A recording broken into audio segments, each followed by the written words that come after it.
we have ignition. We have ignition of the solid rocket boosters and liftoff. Liftoff of America's space shuttle, and the space shuttle has cleared the tower. At 10:10 this morning Eastern Time, the Space Shuttle Columbia blasted off for a rendezvous with history. Never before had a manned craft of any nation entered space for a second time. But after that picture-perfect moment, troubles developed. And late today, Mission Control said the second flight of Columbia will be cut in half. 30 seconds.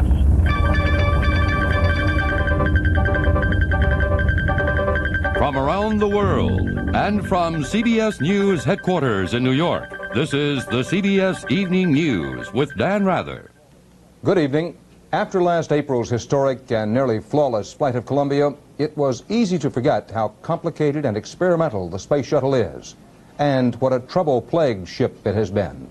Technical problems pushed back its first launch more than 3 years at a $3.5 billion cost overrun. And today, 6.5 hours after liftoff, a problem with one of the craft's 3 fuel cells forced the space agency to plan bringing Columbia home Saturday instead of Tuesday. Morton Dean at the Johnson Space Center outlines the problem.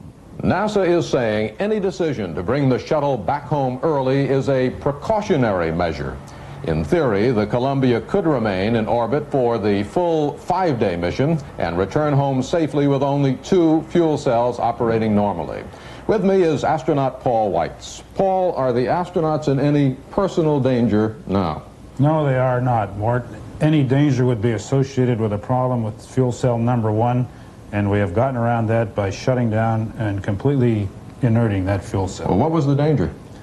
There were indications of the measurements available on board and to the ground that there might be a leak internal to the fuel cell. If there were in fact a leak, this could cause hydrogen and oxygen to mix, form a potentially explosive mixture, which could then be ignited by any source such as a spark.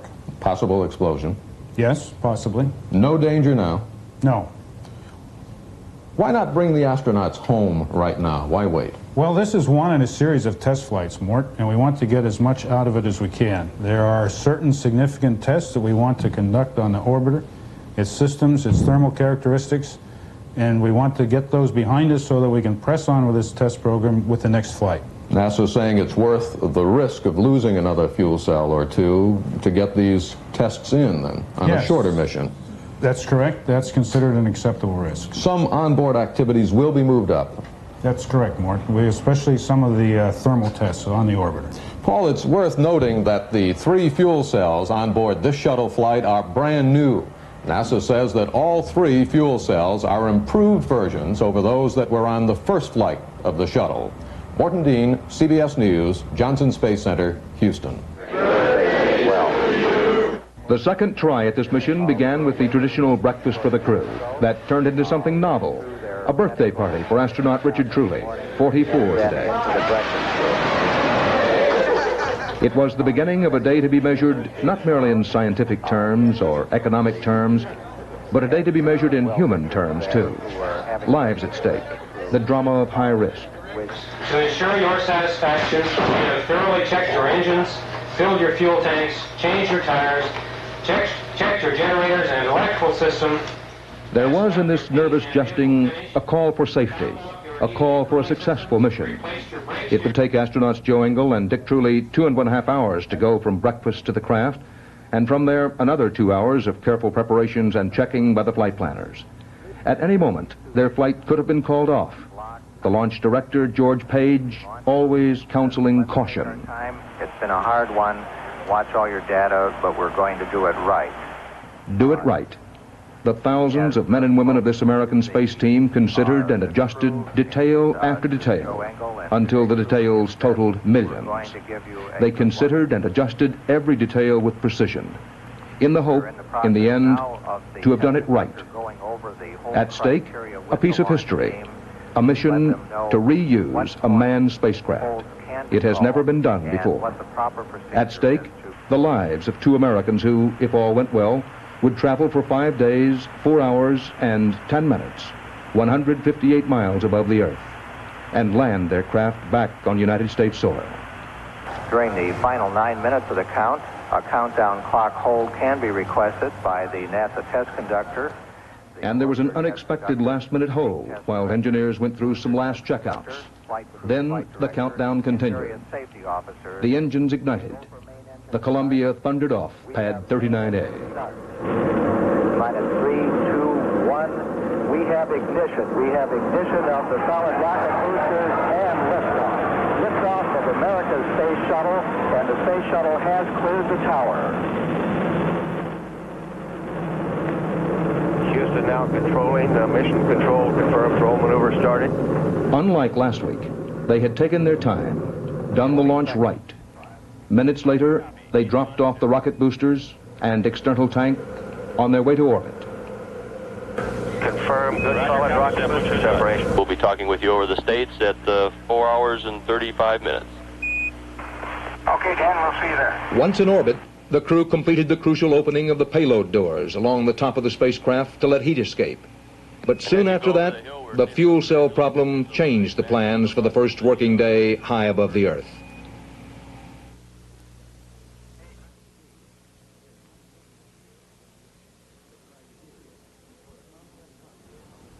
The criteria for a compact copier of a different sort. It's here, the Canon NP210. A fixed copy board saves space. 21 letter-size copies a minute saves time. Copies up to ledger size. The Canon NP210 even has its own optional mini sorter. The economical Canon NP210. A compact copier of a different sort. Call toll-free for information or contact your authorized Canon dealer.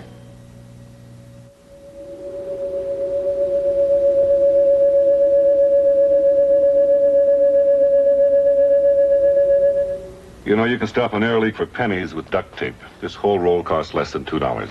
It will easily pay for itself with the energy it saves. Now, there are other conservation measures we hear about.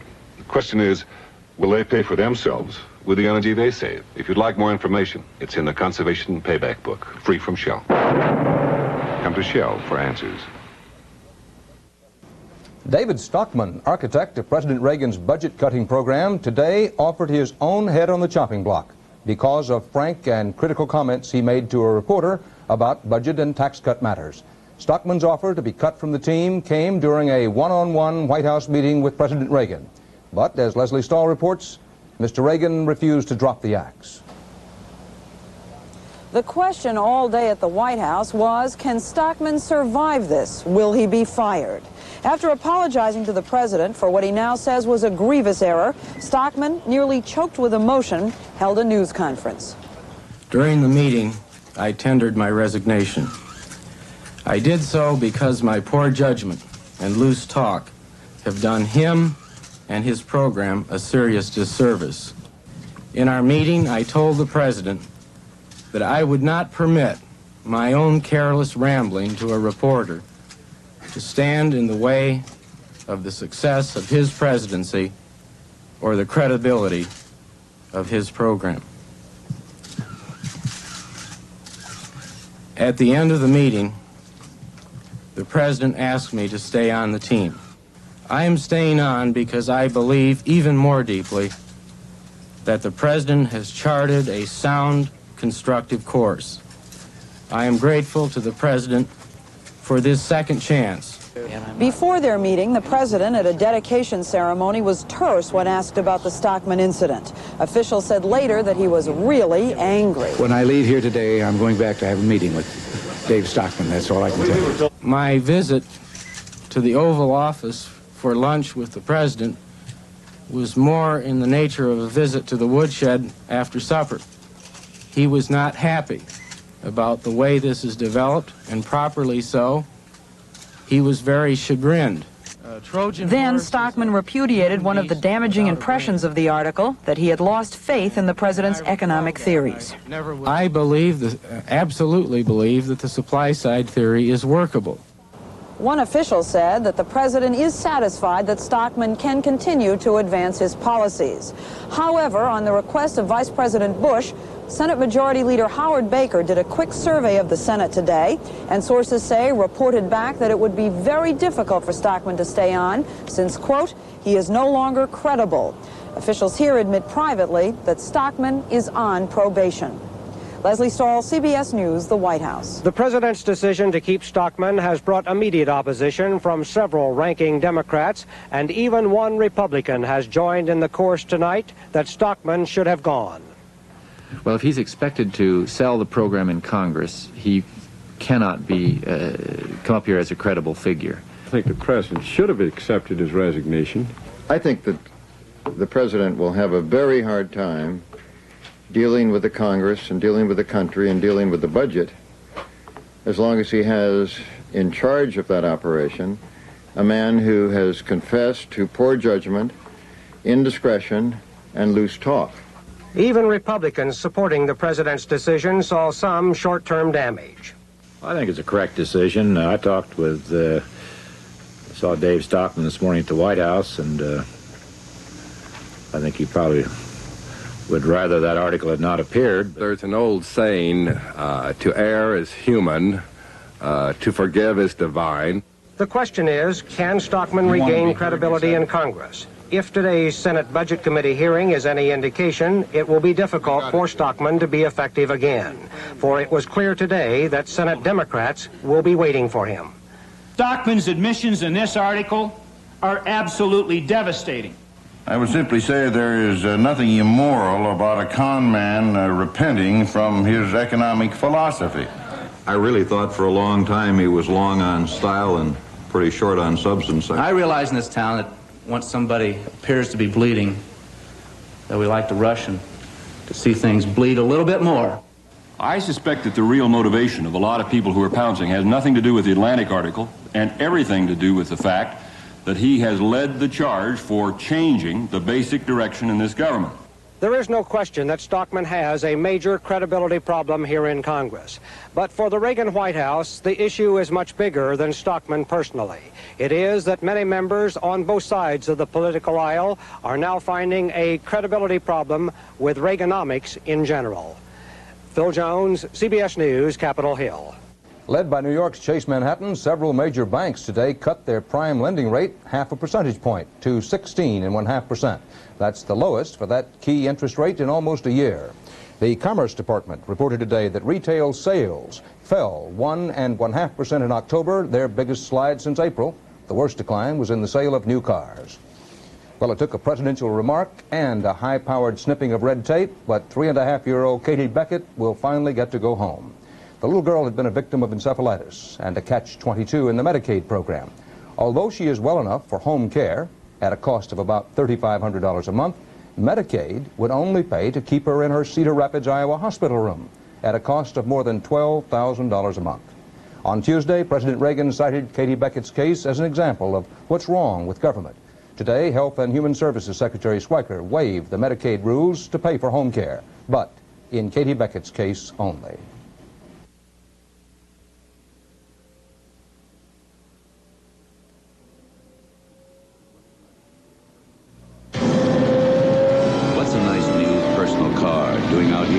This is the new Dodge 400. The cockpit says personal luxury, but here's the difference. Front-wheel drive, rack and pinion steering, McPherson struts, electronically controlled engine, and another extraordinary difference, extraordinary mileage. Dodge 400 is no ordinary personal luxury car. It's a personal driving machine. I want a driving machine! Dodge 400, America's personal driving machine. Some things are too good to keep to yourself, like the JCPenney pre-holiday sale, with savings on motion skirt, the bow blouse, and motion pant. Keep saving on denim jeans for men and flannel shirts, plus 30% off kids' outerwear. For keeping house, these bath towels are 25% off, and save $9 on this electric blanket. The fabulous pre-holiday sale. Keep it up, JCPenney. The acting U.S. ambassador to France, Embassy Chargé Christian Chapman, narrowly escaped an assassination attempt in Paris today, ducking beside his car. 7 shots were fired at him by a lone gunman who was described as looking, quote, like a killer in a bad movie. The gunman fled on foot. More details from Don Kladstrup in Paris. The attack, which left Chapman's car with several bullet holes, but Chapman himself unhurt, heightened fears Libya is orchestrating terrorist activities against American diplomats and facilities. Chapman told reporters that the man who tried to kill him was definitely from the Middle East. He was black beard, black hair, jet black eyes, big eyes, very handsome, and very much of the Middle East type.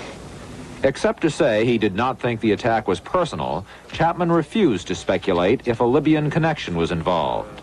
There's no basis for making speculation from this incident, and I don't think that you can say all diplomats here are now endangered. And this is nothing new.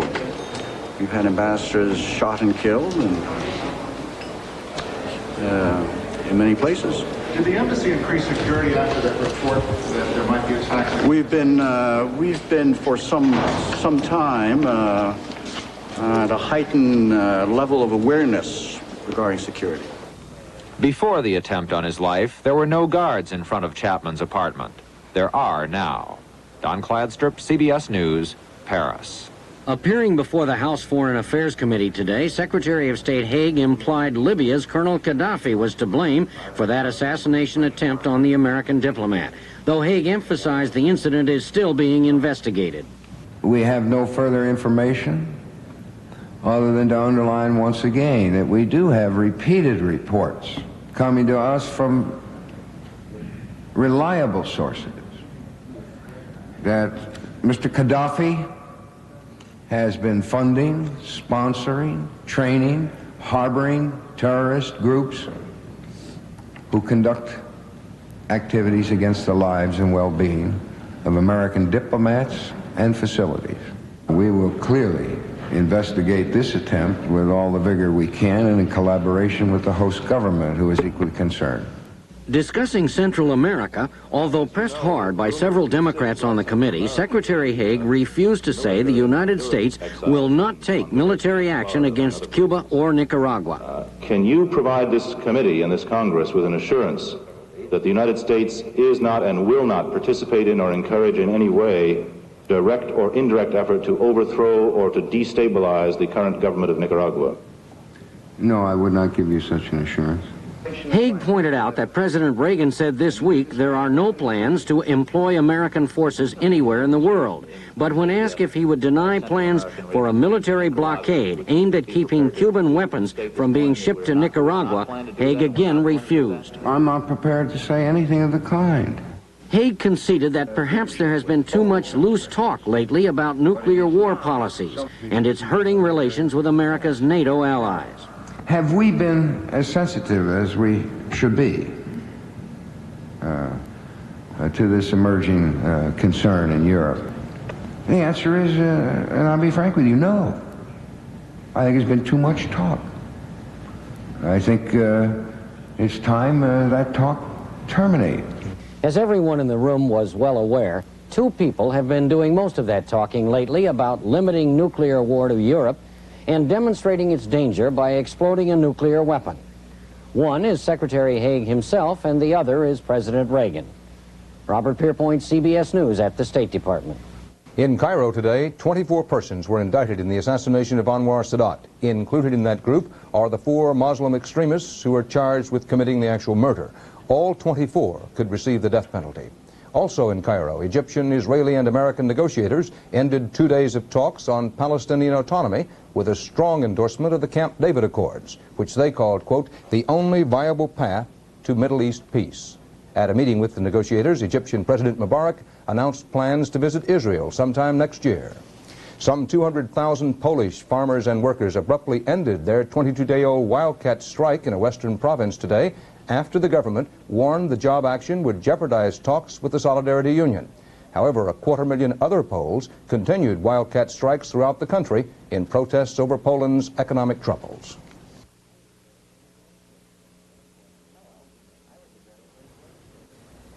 Hello. I was a dedicated blade shaver till my wife bought me this Remington microscreen shaver because it would shave as close as a blade or your money back. The first microscreen is so thin it shaves incredibly close. The second even closer. And Remington's American made. It costs less. Norelco's imported. It costs much more. I was so impressed, I bought the company.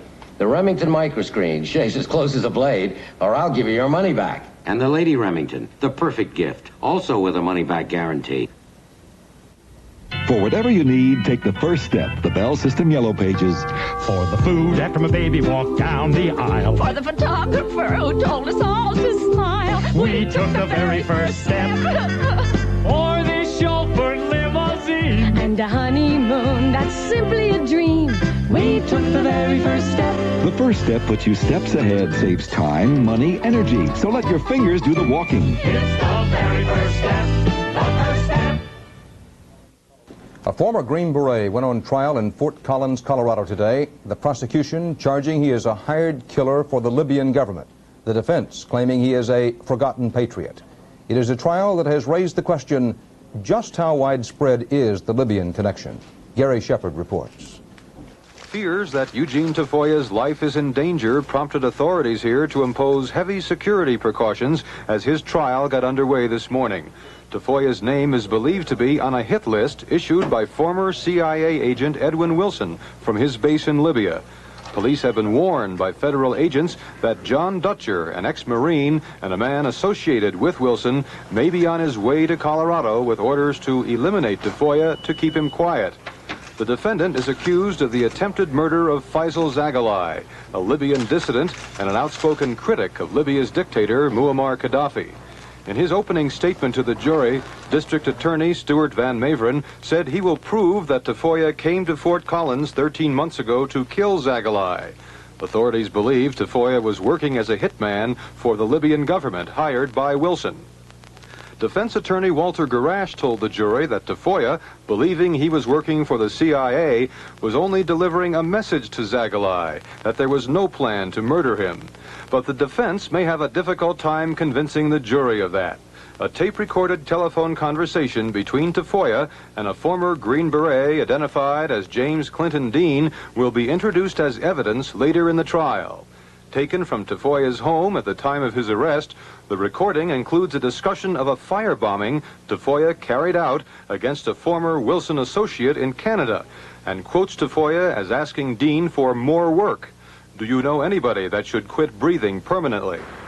Dean is expected to testify here next week. He will be among some 50 witnesses that will include former Green Berets and CIA agents at a trial that could reveal some of the intricate workings of the world of spies and double agents, and perhaps what the Libyan connection is all about. Gary Shepard, CBS News, Fort Collins, Colorado. A top government civil rights official said today that racial and religious violence is increasing. William Reynolds, Assistant Attorney General for Civil Rights, told a House Judiciary Subcommittee that the Ku Klux Klan and Nazi-style organizations, quote, seem determined to keep alive. Giving weight to that is Reynolds' words was testimony from Charles Gilchrist, who is the county executive of Montgomery County, Maryland. Gilchrist reported 80 racial or religious incidents in his jurisdiction this year, compared to only 25 all last year. A study of how the National Science Foundation doles out $800 million a year to grant applicants finds that yes or no decisions are not just based on science. It's also 50% luck. The study concludes it's not because of wrongdoing, but because whether a grant is approved depends on who is passing judgment on it, in addition to the actual merits of the proposal. Mathematically, this study concludes that makes a grant from the National Science Foundation 50% a matter of luck. Incidentally, this 5-year study was funded by a grant from the National Science Foundation.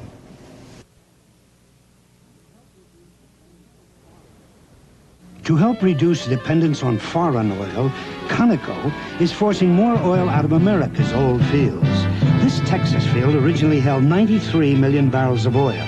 By conventional methods, we got out 16 million barrels. By pumping in water, we pushed out another 4 million. Now we're injecting carbon dioxide to push out still more oil. It's expensive, but we'll keep at it. Conoco, now combined with DuPont for a better energy future.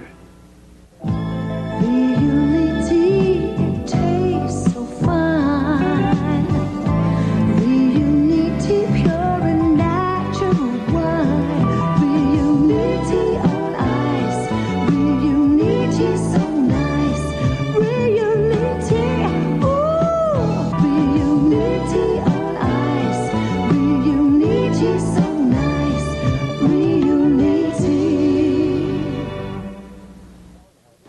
The Agriculture Department said today the nation's corn harvest, now underway, is expected to yield a record 8.1 billion bushels, up 22% from last year.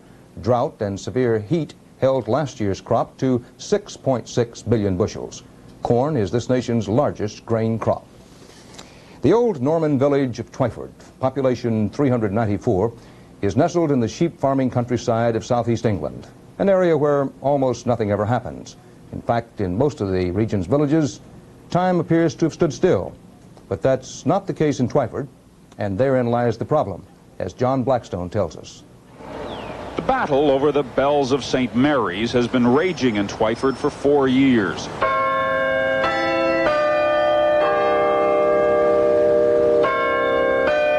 It's the kind of thing that can happen in an English village where age is measured in centuries. Leonard Hill is one of the villagers who cannot imagine Twyford without the constant ringing of the church clock. Because those bells have been in there for over 200 years. And why should one man, when he comes into the village, try and stop it? The clock chimes every 15 minutes, 24 hours a day. It has done for at least a century. But what is a cherished tradition to some is a nuisance to the man who runs the Red Lion pub across the road. Colin Thompson says the bells won't let him sleep. During the night, you've got every quarter of an hour you'll have this continuous noise. 4 chimes on the quarter, 8 on the half hour, 12 on the 3/4, 16 on the hour, plus the hour strikes. When Thompson took over the pub 5 years ago, the bells were broken. When they were fixed a year later, the publican's sleepless nights began, and so did his battle to silence the bells of St. Mary's. Finally, this week in the village hall, the publican took the village vicar to court. The publican wanted the bells turned off overnight. The vicar said that would threaten tradition. Well, you know, it's been going for 100 years. It's part of village tradition, and we're losing so much today with all the modern changes in the modern world, and we want to keep our clocks. The judge will decide the case tomorrow, but to many villagers, the simple fact is this: the clock was there long before the sleepless publican. John Blackstone, CBS News, Twyford, England. And that's the CBS Evening News for this Thursday. Dan Rather reporting from New York. Good night. By now, almost everybody's heard about the incredible Black & Decker Workmate, about how it makes almost any hard job a lot easier, like planing, hammering, sawing, almost anything. But what most people don't know about the incredible Workmate is now you can get a single height model for as little as $50. Wow! That's right, a Black & Decker Workmate for about $50. That's really incredible. We women have such busy schedules these days. With our work and our families, no time to be a regular. But when I am, I take Correctol. The Correctol special formula combines a mild laxative with a softening agent. Its gentle overnight action helps me feel like myself again. No wonder so many women are using Correctol today. Correctol, the modern gentle laxative so many women are using today.